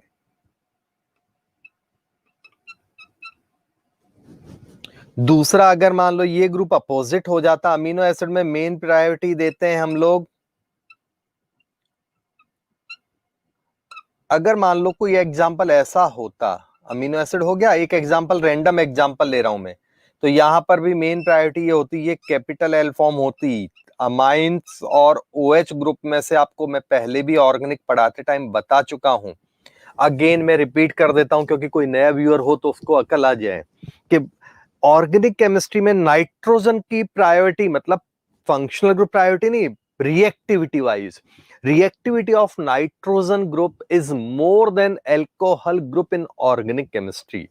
मींस नाइट्रोजन को प्रेफरेंस देंगे OH ग्रुप के कंपेयर में। ये ऑर्गेनिक में बोला है बच्चों, कान का मैल निकाल के सुन लो। लेकिन इनऑर्गेनिक केमिस्ट्री में उल्टा होगा। नॉर्मल केस में इनऑर्गेनिक केमिस्ट्री में क्या होगा, oxygen is preferred over nitrogen, oxygen is more powerful according to electronegativity, इसलिए उसकी प्रायोरिटी और प्रेफरेंस ज्यादा होगी नाइट्रोजन के कंपेयर में। तो ये कुछ बेसिक बातें हैं जो आपको ऑर्गेनिक और इनऑर्गेनिक में ध्यान रखनी है। आपके मोस्ट ऑफ क्वेश्चन इन दोनों ग्रुप के कंपैरिजन में जो भी आएंगे आप मजे से कर डालोगे। रिपीट कर रहा हूं, ऑर्गेनिक में नाइट्रोजन को प्रेफरेंस देना रिएक्टिविटी वाइज, इनऑर्गेनिक में एल्कोहल OH ग्रुप को, मतलब ऑक्सीजन को प्रेफरेंस देना because of higher electronegativity. Logic के साथ बोला है, रट्टा नहीं मारना है, तो फटाफट लिख दो हैशटैग मेरा केमिस्ट्री रटना नहीं है। आ रहा है समझ में? कोई प्रॉब्लम है तो बोल दो भाई। तो ये मैंने आपको ऑर्गेनिक इनऑर्गेनिक का आइडिया भी दिया और ये आपको आइडिया दे दिया कैपिटल डी और एल फॉर्म का। कट गया वहां पर थोड़ा सा, तो मैं यहां साइड में लिख देता हूं, ये कैपिटल डी फॉर्म है और ये कैपिटल एल फॉर्म है। दोनों ग्रुप अलग अलग है, ये मत सोचना कि उसका कंपेयर हो रहा है, ठीक है ना। ये अलग है वो अलग है, एग्जाम्पल समझाया है मैंने। तो कैपिटल डी और एल का भी मैंने आपको यहां बात समझा दिया। क्लियर हो गया? कोई प्रॉब्लम है तो बोल दो। यहां तक कमेंट दो भाई फटाफट एंड फटाफट। अब हम लोग बात कर रहे हैं chemical properties of glucose, glucose की जो मेन केमिकल रिएक्शंस हैं उनको देख लेते हैं हम लोग। तो ग्लूकोज जो होता है आपका, इसको मैं ऐसे बना देता हूं। डायरेक्शन का सेंस तो अभी आपको थोड़ी देर पहले समझा ही दिया है, तो मैंने ग्लूकोज को ऐसे बना दिया। अब वो ज्ञान हम यहां नहीं बांट रहे हैं, यहां रिएक्शंस देख रहे हैं।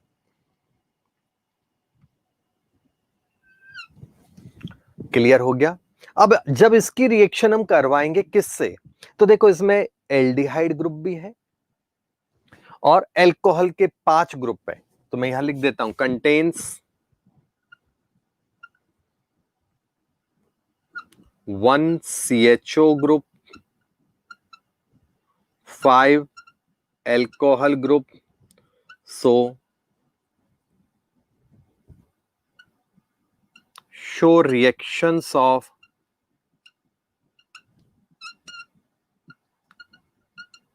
carbonyl as well as alcohol group। ये क्या होगा, इसमें दोनों हैं, इसलिए क्या होगा कि कार्बोनिल और अल्कोहल दोनों ग्रुप की रिएक्शंस को शो कर देता है। ठीक है, देखते हैं अपन कैसे। तो यहां देखो, सबसे पहले इसमें रिएक्शन जब करवाएंगे इसकी HCN से, HCN का मतलब हाइड्रोजन साइनाइड। अब आपने ऑर्गेनिक में ये पढ़ा हुआ है, HCN का मेन काम होता है एल्डिहाइड कीटोन को साइनोहाइड्रिन में बदलना। तो यहां पर क्या होगा, जब HCN रिएक्शन करेगा तो ये जो ग्रुप है ये किस में बदलेगा, साइनाइड और OH में। डायरेक्ट लिख दिया, कैसे हुआ वो तुम जानो। पानी डालोगे तो आगे का काम आपका हो जाएगा। पानी डालते ही आपको पता है साइनाइड से एसिड बन जाता है।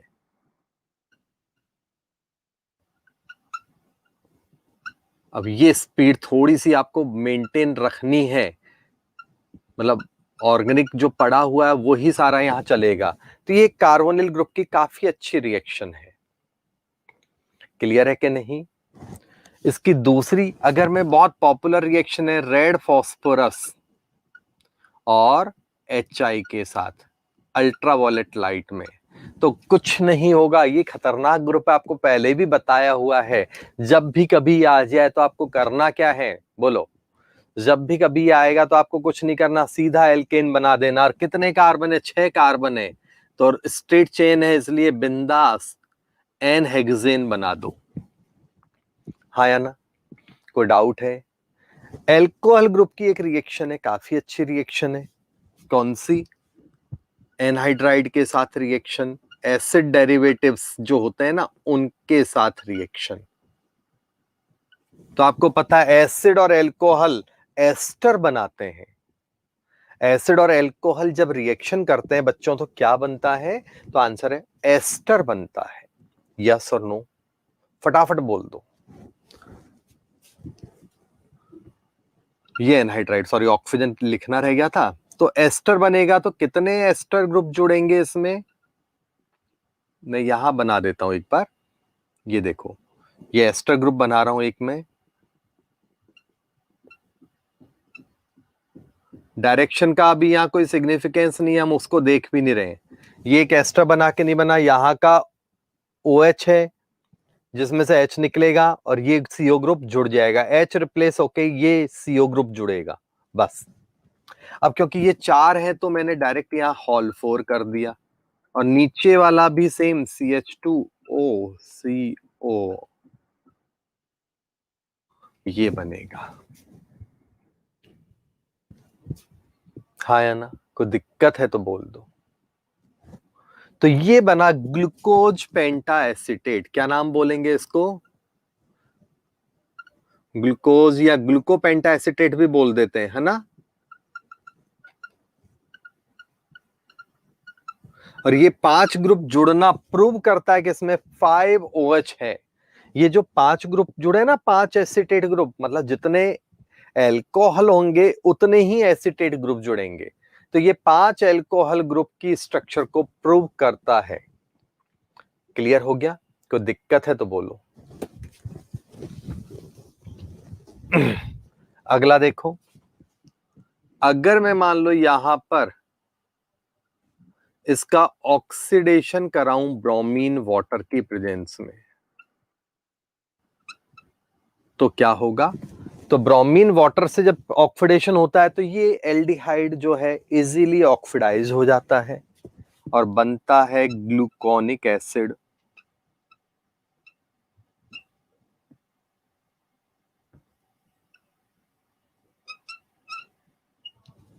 अगर इसका आगे भी ऑक्सीडेशन करा दूं, मान लो मैं स्ट्रॉन्ग ऑक्सीडाइजिंग एजेंट की प्रेजेंस में, कौन से हैं बता दूंगा। तो ऊपर और नीचे दोनों साइड के जो ग्रुप हैं वो एसिड में बदल जाते हैं, हाँ या ना? यहां भी और यहां भी। ये देखो, ये थोड़ा ठीक ठाक है, बहुत स्ट्रॉन्ग ऑक्सीडाइजिंग एजेंट नहीं है। तो ये बहुत स्ट्रॉन्ग ऑक्सीडाइजिंग एजेंट नहीं होने के रीजन से केवल यहीं पे ही एक ही साइड का ग्रुप ऑक्सीडाइज करा पाता। ध्यान रखना, बहुत इंपॉर्टेंट है ये बात। लेकिन अगर आप HNO3 जगह ऑक्सीडेशन हो रहा है, अब कौन से हैं HNO3 ले सकते हो, ठीक है ना, ETC जैसे एक लिख दिया मैंने। तो ये क्या करेगा, ऊपर नीचे दोनों को ऑक्सीडाइज करा देगा। लेकिन अगर और भी पावरफुल ग्रुप ले लेंगे तो क्या होगा? तो पहले इसका नाम क्या है, ग्लूकोनिक एसिड, और इसे कहते हैं आपके सैक्रिक एसिड। अगर और भी पावरफुल ऑक्सीडाइजिंग एजेंट ले लेंगे तो यहां से सीधा भी हम लोग जा सकते हैं, ऐसा नहीं कि आपको यहां से ही जाना है, यहां से सीधा भी ये बना सकते हो आप, ठीक है ना, ऑक्सीडेशन से। मीडियम कैसा है उसके ऊपर है। अगर और ज्यादा पावरफुल ग्रुप ले लेंगे, जैसे यहां पर KMNO4 HiO4 ले लूं, और KMNO4 जो एकदम सुपर खतरनाक वाले होते हैं, एसिडिक या बेसिक, तो क्या होगा, सारे के सारे मॉलिक्यूल टूट जाएंगे, पांचों मॉलिक्यूल टूट जाएंगे और इसमें एक एसिड बनेगा और 5 एल्डिहाइड बनेंगे, 5 HCHO, और एक बनेगा आपका, थोड़ा खुला कर दूं, भीड़ ज्यादा हो रही है नहीं तो,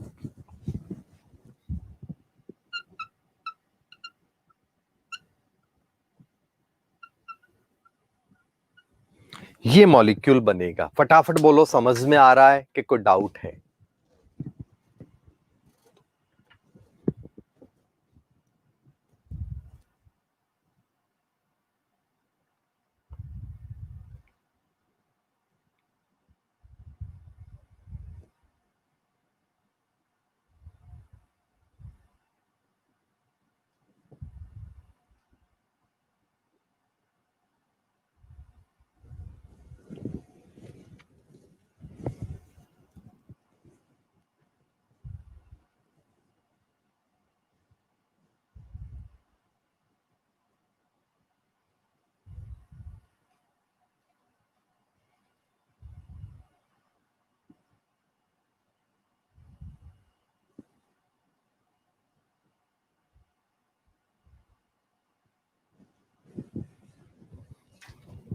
सॉरी, यहां पर जो है ना, ये थोड़ा सा, एक एल्डिहाइड बनेगा और 5 फॉर्मिक एसिड बनेंगे, ये ध्यान रखना। यहां थोड़ा उल्टा लिख गया था मैं अभी।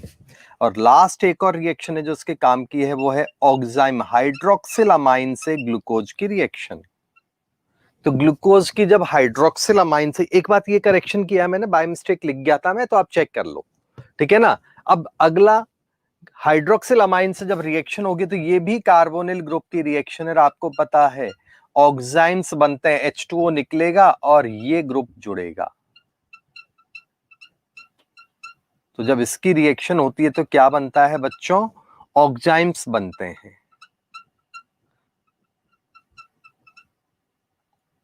ग्लूको ऑक्साइम्स भी बोल सकते हैं इसको, शॉर्ट में ग्लूकोज ऑक्साइम तो बोलेंगे ही, ग्लूको ऑक्साइम भी इसी को ही बोलते हैं। तो ये मैंने आपको ग्लूकोज की कुछ प्रॉपर्टीज मैंने यहाँ पर आपको लिखी है। होप आपको केमिकल रिएक्शंस भी समझ में आई, बेसिक स्ट्रक्चर्स मैंने समझाई, कार्बोहाइड्रेट का इंट्रोडक्शन दे दिया, क्लासिफिकेशन दे दिया। आफ्टर दैट ग्लूकोज की कुछ केमिकल प्रॉपर्टीज भी मैंने आपको यहाँ पर समझाई है। अभी चालू है, अगला लेक्चर भी कार्बोहाइड्रेट को ही कुर्बान होने वाला है। ठीक है, जल्दी नहीं है, बट आपको अगली क्लास में बैठने से पहले पेपर पे बना बना के ग्लूकोज फ्रैक्टोज की प्रैक्टिस कर लेनी है, क्योंकि डाइसैक्राइड और पॉलीसैक्राइड में स्पीड रहेगी, वहां मैं हवा में चलूंगा तो आपको समझने में प्रॉब्लम आएगी कि ये कैसे बना रहे हैं सर, हमें तो समझ में ही नहीं आ रहा। तो अगर आपके ग्लूकोज देखते ही माइंड में फिट है, फ्रैक्टोज माइंड में फिट है, ये स्ट्रक्चर है, देखते ही तुरंत खट खट खट बना दो, तब तो आपको आगे का पार्ट एंजॉय करने को मिलेगा, नहीं तो लगेगा कि सर अब तो टाइम पास करने लग गए। तो यहां तो कोई कमेंट है तो फटाफट दो, नहीं तो आज की सभा को करता हूं मैं यहां पर समाप्त। अगले एपिसोड में इसी का आगे का कंटिन्यू लेऊंगा।